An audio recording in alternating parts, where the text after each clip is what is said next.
Congressman Brad Wenstrup back in district after a trip to Afghanistan. Now, he traveled with the House Armed Services Committee and observed current military action and drawdown efforts. The Congressman joining me this morning. Congressman, how are you? I'm doing fine. How are you? I'm great. As an Iraqi war veteran, what did this trip mean to you?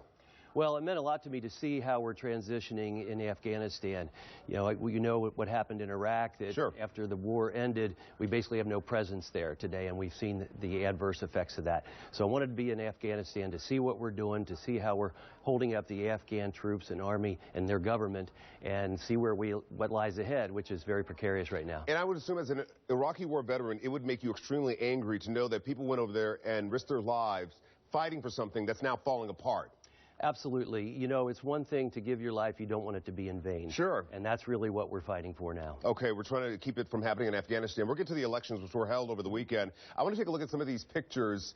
What was the spirit of the troop members that you visited with? It was fantastic. They're so upbeat, but they don't know really what lies ahead. We don't know if Karzai is going to sign a bilateral security agreement. We know he won't, actually. Sure. We don't know if the next president will. And the elections were held over the weekend.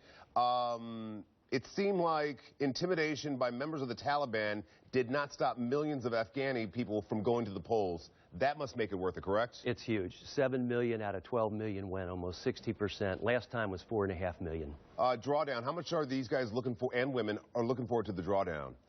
Well, I think they're looking forward to it, but at the same time, they want to make sure that they're safe and secure. Yeah. We're talking about having a presence of 8,000 to 10,000 people. If a bilateral security agreement is signed, all the leading candidates in the election say they will sign it. But we're waiting on that. And there now has to be a runoff after they get the election results from this election. And that happens in May. I know that now it's coming out that some of the candidates, and I don't know if it's just sour grapes, but some of the candidates are now saying the ballot boxes were stuffed. What are your thoughts on that? Well, I think there's going to be those accusations.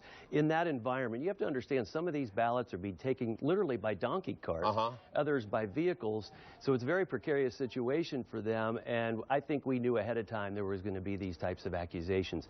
This is still the best they've ever done, the first time for a democratic transfer of power in Afghanistan in their history. Yeah. What do you think about the Afghan people? What was your thoughts after meeting them in their own country? Well, I think what you're seeing right now is a new sense of pride in Afghanistan, not only with the military, but of the people. And you can see that by the number of people that went out to vote.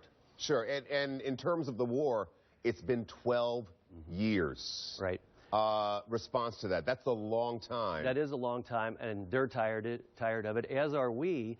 But at the same time, they really don't want the Taliban back. And I think the Afghan people, the Afghan military, they understand that they need the U.S. backup. We need to be providing intelligence, logistics, possibly medical care, things that they necessarily can't do very well yet. I think they have the fighters in place. They can probably sustain that for about a year if we're gone, but that may be it. All right, Congressman Brad Wenstrup. I know you're busy. You're headed back to Washington, D.C. later today. We thank you very much for taking time out of your busy schedule, man. Always a pleasure.